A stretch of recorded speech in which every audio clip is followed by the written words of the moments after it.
skozi zgodovinski razvoj je ta prostor Evrope sprejemal različne kulinarične vplive, vendar jih ni sprejemal tako, kot smo vajeni danes v sodobni družbi, ampak so naši predniki vedno določene novosti v gastronomiji pomerili svojim vsakdanjikom in praznikom.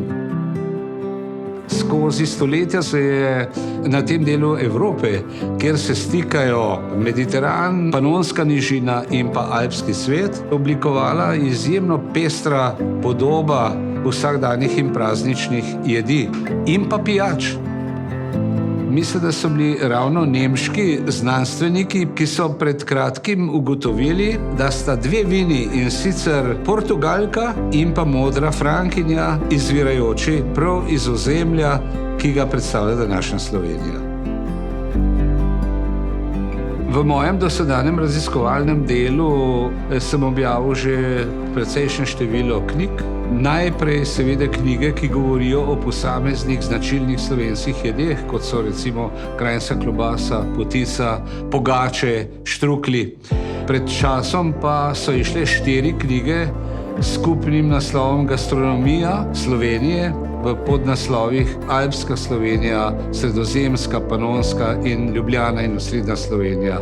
V teh 4 knjigah je zbranih 430 značilnih jedi, ki opredeljujejo 24 gastronomskih regij. Slovenija ima 3 vinorodne dežele: Primorsko, Posavsko in Podravsko. V vinorodni deželi Primorski je rebula, v vinorodni deželi Podravju je ranina, tudi modra frankinja. V vinorodni deželi Posavje cviček, metliško belo, metliška črnina, bizeljčan, beli in rdeči in pa seveda Portugalka, ki je tudi izvirna v ozemlju, ki se mu reče danes Slovenija. Poleg raziskovanja gastronomije in kulinarike me seveda zanimajo tudi mnenja obiskovalcev Slovenije, turistov in strokovnjakov. Čez 80% vseh, ki sem jih intervjuval, najprej vpraša, po čem ste pa Slovenci značilni. Temeljna značilnost slovenske gastronomije je različnost. Toliko različnosti na tako majhnem geografskem prostoru boste težko srečali kjerkoli v Evropi.